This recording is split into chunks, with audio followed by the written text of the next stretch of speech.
আমার বক্তব্যটা একদম সীমাবদ্ধ করে দিয়েছেন, সেটা এক অর্থে ভালো। কারণ যাদেরকে নিয়ে উনি বলতে বললেন তাদের সারা জীবনটাই হচ্ছে নাটকীয় জীবন, সেই নিয়েই উনি বলতে বললেন। আমরা খুব কৃতজ্ঞ, বিশেষ করে এই নাট্য আন্দোলনের সাথে যুক্ত যিনি আমাদের সুন্দরবনের ভূমিপুত্র, ফুলমালঞ্চ থেকে উঠে উনি এখন ক্যানিংয়ে থাকেন, যিনি নাট্য আন্দোলন নিয়ে আমাদের সুন্দরবনের মতো এরকম একটি পিছিয়ে পড়া জায়গায় সাড়া ফেলেছেন বলতে হয়, শ্রী গণপতি নস্কর।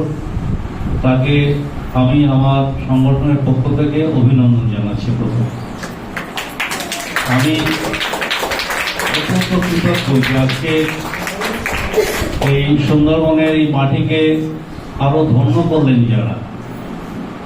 আমরা অনেকে ঠিক ঠাউর করতে পারছি না, বুঝতে পারছি না, কিন্তু সাহিত্য, সংস্কৃতি এবং নাট্য জগতের অত্যন্ত গুরুত্বপূর্ণ মানুষ তারা এখানে আজকে এসেছেন। নাট্য জগতের অন্যতম ব্যক্তিত্ব মাননীয় শ্রী বিল্লধর চট্টোপাধ্যায় মহাশয়, এখানে এসেছেন মাননীয়া মীনাক্ষী মুখোপাধ্যায় মহাশয়া, সাহিত্যিক বিমলেন্দু পট্টনায়ক মহাশয় এবং আরো অনেকে এসেছেন। এবং আপনারা এখানে আছেন, আমাদের চম্পা মহিলা সোসাইটির সেক্রেটারি সন্ধ্যারানী দাস, উনিও এখানে এসেছেন। আমাদের চম্পা মহিলা সোসাইটির যিনি সভানেত্রী কপালকুণ্ডল নস্কর, উনিও আছেন। আমাদের যিনি কোষাধ্যক্ষ মমতা নায়েক, ও নাতিকে নিয়ে বসে আছে, উনিও এসেছেন এবং আপনারা সবাই এসেছেন। তো বিষয়টা হচ্ছে যে এটা ঠিক বিল্লবাবু বলছিলেন যে সংস্কৃতি জগতের এই নাটক, থিয়েটার, এটা কিন্তু মানুষের মনের উপর খুব প্রভাব ফেলে এবং মানুষের মনকে অনেক পরিবর্তন করার ক্ষমতা রাখে। এবং বহু দেশে, গতকাল আমাদের ভাষা দিবস গেল, ভাষা আন্দোলনের মধ্য দিয়ে একটা দেশের স্বাধীনতা এসেছে। এরকম পৃথিবীতে সংস্কৃতি আন্দোলনের মধ্য দিয়ে, সাংস্কৃতিক আন্দোলনের মধ্য দিয়ে পৃথিবীর এমন দু একটি দেশ আছে যেখানে তারা স্বাধীনতা অর্জন করতে পেরেছে শুধু সাংস্কৃতিক আন্দোলনের মধ্য দিয়ে। আজকে আমার মনে হয় খুব বেশি বেশি করে প্রয়োজন থিয়েটার, নাটক। এবং আমার সেই ইচ্ছে নিয়েই এখানে এগুলো করা। যেখানে আশ্রমের এলাকা একটি নাটকের মহিলারা যারা নাটক করেন তাদেরকে আমি ডেকেছিলাম যে তোমরা এখানে এসো। আমার মনে হয় আজকের এই যে সংকটকালে, কিসের সংকট, কেন সংকট, আমি সেই বিস্তৃত আলোচনায় যাচ্ছি না, কিন্তু এই সংকটকালে অনেক বেশি করে এই থিয়েটার চর্চা, নাট্য চর্চার প্রয়োজন। সমাজের দূষণকে দূরীভূত করতে গেলে এগুলো ভীষণভাবে প্রয়োজন। এবং যারা নাটক করেন তাদের যেমন গুরুত্ব, যারা দর্শক তাদেরও গুরুত্ব আরো অনেক বেশি।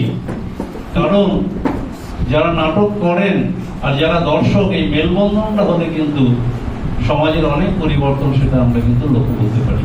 আমি এটা নিয়ে আর খুব বেশি বলবো না।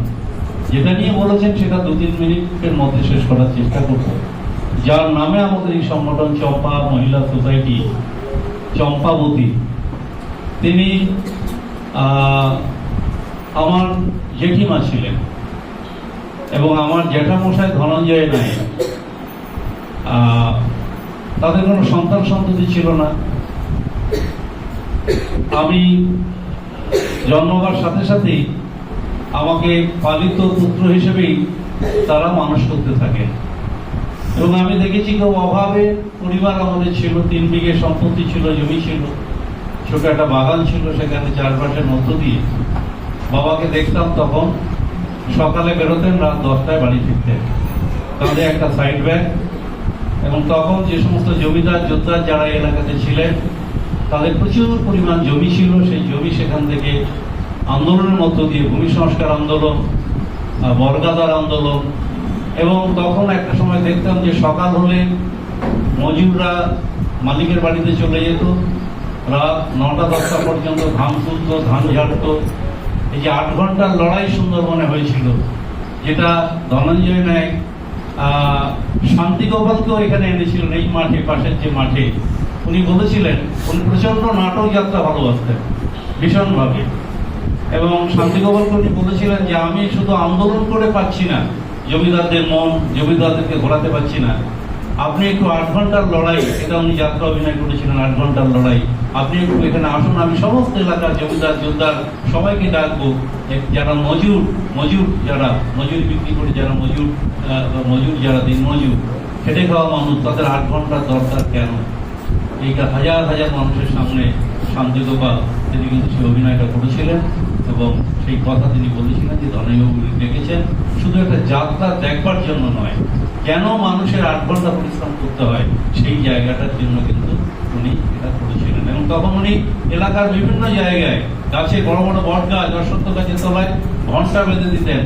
মজুররা যখন মাঠে যেত সেই ঘন্টা পিটিয়ে যেত, এবং একজন নির্দিষ্ট করা থাকতো, সেই ঘন্টা পেটালে মাঠ থেকে চলে আসতো, আবার ঘন্টা পেটালে বিকেলবেলা যেত, আবার সন্ধ্যাবেলা ফিরতো। এই হচ্ছে আন্দোলন। এবং অত্যন্ত সৎ, অত্যন্ত নিষ্ঠাবান একজন বামপন্থী নেতা তিনি ছিলেন, যার কোনো অ্যাকাউন্ট ছিল না, এবং তিনি পঞ্চায়েত সমিতির সভাপতি হয়েছিলেন। সেই সভাপতি থাকাকালীন এই জমিদার যোদ্ধার বা যাদের স্বার্থে তিনি দুর্নীতি, যেটা এখন অনেক প্রশ্ন আমাদের সামনে আসছে, তিনি দুর্নীতিকে সহ্য করতে পারতেন না। পঞ্চায়েত সমিতির সভাপতি থাকাকালীন কিছু রাস্তাঘাট তৈরি করার সময় তিনি সরাসরি ভিডিও, সরাসরি অফিসারদের, এক্সটেনশন অফিসারদের বিরুদ্ধে ডিএমকে জানাতেন যে ইনি এই কাজে এই দুর্নীতি করেছেন, এই কাজে এই দুর্নীতি করেছেন। এবং বিডিও ওসিকে বলতেন যে আমি এক্সিকিউটিভ, আমি হচ্ছেন পঞ্চায়েত সমিতির সভাপতি, আপনি হচ্ছেন আমার এক্সিকিউটিভ অফিসার, সুতরাং আমরা যেটা পঞ্চায়েত সমিতি থেকে বলবো সেইভাবে কাজ করতে হবে, আপনি দুর্নীতি করতে পারেন না। এইভাবে তার গোটা জীবনটা কিন্তু তিনি এক সময় যখন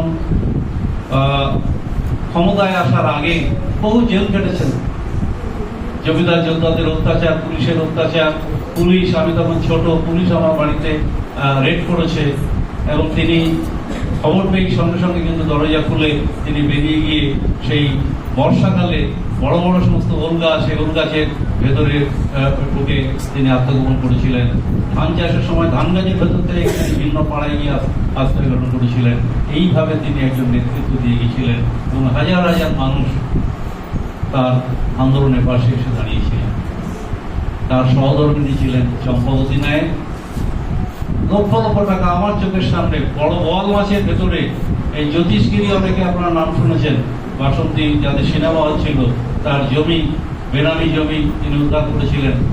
সাধারণ মানুষের মধ্যে, আদিবাসীদের মধ্যে সে জমি তিনি বিতরণ করেছিলেন, এবং সেখানে এই জ্যোতিষগিরি আমার সামনে বড় বোয়াল মাছের মধ্যে পেট কেটে বড় সোনার চেন এনেছিলেন। উনি বুঝেছিলেন যে সোনার চেনের ভেতরে কিছু একটা আছে।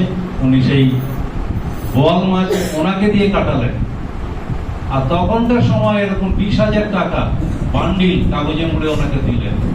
উনি কি করলেন, সে বান্ডিলটা ওই জ্যোতিষগিরির সামনে ছুঁড়ে দিলেন। সকালবেলা হলে আমাদের বাড়িতে অনেক লোকজন আসতেন, তখনও 7-8 লোক, আমি বসে পাশে পড়ছি, বান্ডিলটা ছুঁড়ে দিলেন। ছুঁড়ে দিয়ে জ্যোতিষগিরিকে বললেন, জ্যোতিষবাবু, আপনি আমার কাছে এসেছেন ন্যায় বিচারের জন্য, কিন্তু ন্যায় বিচার হলে পরে আমি করে দিতাম, কিন্তু আপনি যে ঘটনাটা ঘটিয়েছেন তার জন্য আপনার কোনো বিচার আমি করব না। টাকাটা ছড়িয়ে দিয়ে উনি বললেন, এই প্রত্যেকটা টাকা আপনাকে কুড়িয়ে আনতে হবে। জ্যোতিষবাবুকে ঠিক টাকা কুড়িয়ে আনতে হলো, এবং সেই সোনার চেন নিয়ে ওনাকে প্রায় একরকম 8,000 টাকা বাড়ি থেকে বের করে দিলেন। সততার চরম জায়গায় আজকে বিরল, ভাবা যায় না এই জিনিস। সুতরাং এরকম একটি মানুষ, যিনি দুর্নীতি বাইরে থেকে, অভাব অভিযোগের ভেতরে থেকে, একটা কথা আমার মনে পড়ে, আমি তখন প্রায় 10-11-এ পড়ি, বারবার বলতেন যে রাজনীতি করতে এসে যদি আমার নিজের জীবনকে পরিবর্তন করলাম, তাহলে সেই রাজনীতি কখনোই করবো না। রাজনীতি মানে বরং দেওয়া, রাজনীতি মানে নেওয়া নয়। আজকে কিছুতেই মেলানো যাচ্ছে না। আমার বড় মানে জেঠিমা, যাকে মা বলেই ডাকতাম, বাড়িতে 10-12টা ছাগল পুষতেন, এবং ওই যে 3 বিঘা জমির ধান বাড়িতে চাষবাস হতো, কিছুটা শশা চাষ, বেগুন চাষ, আলু চাষ, পেঁয়াজ চাষ, এগুলো হতো। এইসব বিক্রি। আমি নিজে ওই ছোট খড়া বলা হতো, সেই খড়ায় বাজারে বিক্রি করতে যেতাম, পাই টু পাই হিসেব দিতে হতো যে কত টাকা বিক্রি হলো, কত টাকা লাভ হলো। এবং এইগুলো দিয়েই কিন্তু তিনি কেস কাছারি প্রচুর, সেই কেস কাছারি তিনি সামলেছেন, গরিব মানুষের উপকার করেছেন, গরিব মানুষের কেস সামলেছেন। এইভাবে তিনি কিন্তু মেহনতি মানুষের আন্দোলন করতে গিয়ে যাদের স্বার্থে ঘা পড়েছে 1981 সালে 9 ফেব্রুয়ারি সরস্বতী পুজোর দিন আমি এবং উনি এবং আমার যিনি মা, বড় মা পাশে শুয়েছিলেন, সেই সময় আততায়ীরা আক্রমণ করে এবং আক্রমণ করার সময় প্রচন্ড শারীরিক অত্যাচার চলে। এবং আমাকেও সে তারা বলে যে এই শেষ প্রদীপ কেউ বাঁচিয়ে রাখা যাবে না।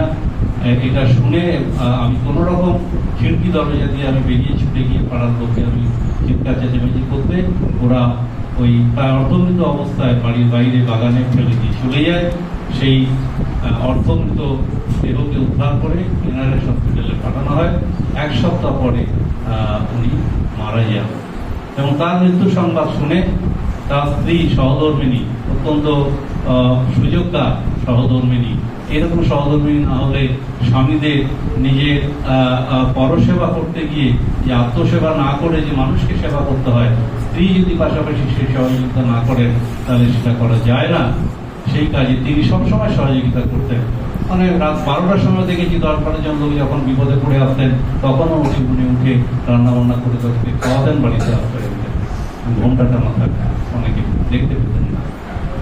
তিনি তার মৃত্যু সংবাদ শুনে তিনিও সঙ্গে সঙ্গে ওখানে মারা গেলেন এবং দুজনের চিতা এই যে সামনে এখানে 16 ফেব্রুয়ারি 1 সপ্তাহ পরে এই সামনে মাঠের পাশে একটা বেদি আছে, শহীদ বেদি আছে, সেইখানে শহীদ বেদিতে দুজনের চিতা একসাথে করা হয়, তারপরে শহীদ বেদিটা তৈরি হয়। এটা বলতে গেলে আমরা ওই পৃথিবীর ইতিহাসে এই যে আমরা স্বামীর মৃত্যু, সংঘর্ষণের স্ত্রীর মৃত্যু, দুজনের চিতা একই জায়গায় দাহ করা, জোর করে স্ত্রীকে চিতায় ফেলে দেওয়া নয়, সতীদাহ প্রথা নয়, নিজে সেই স্বামীর মৃত্যু সংঘর্ষণে নিজেই মারা গেলেন, একেবারে সঙ্গে সঙ্গে মারা গেলেন। এটা সহজে এটা কোথাও পাওয়া যায় না। এবং আমি এই কাজ করতে গিয়ে বাসন্তী, দক্ষিণ চব্বিশ পশ্চিমবঙ্গ, আমাদের দেশের বিভিন্ন জায়গায়, দেশের বাইরেও হাজার হাজার মানুষ তারা অবাক হয়ে গেছে।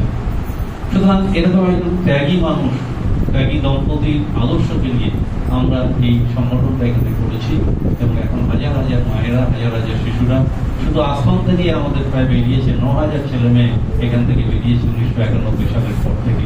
তাদের কেউ অধ্যাপক হয়েছে, কেউ শিক্ষক হয়েছে। সুতরাং আমরা একটা ব্রত নিয়ে এখানে এগিয়েছি এবং সেই ব্রতে আমাদের বহু মানুষ এখানে যুক্ত আছে। আমি এই কথা বলে শেষ করবো যে আমার মনে হয় কোনো কাল্পনিক জগৎ থেকে যে নাটক, থিয়েটার তৈরি হয়, কোনো কাল্পনিক জগৎ থেকে তৈরি হয় না। মানুষের জীবনই হচ্ছে নাটক, মানুষের জীবনটাই হচ্ছে নাটক।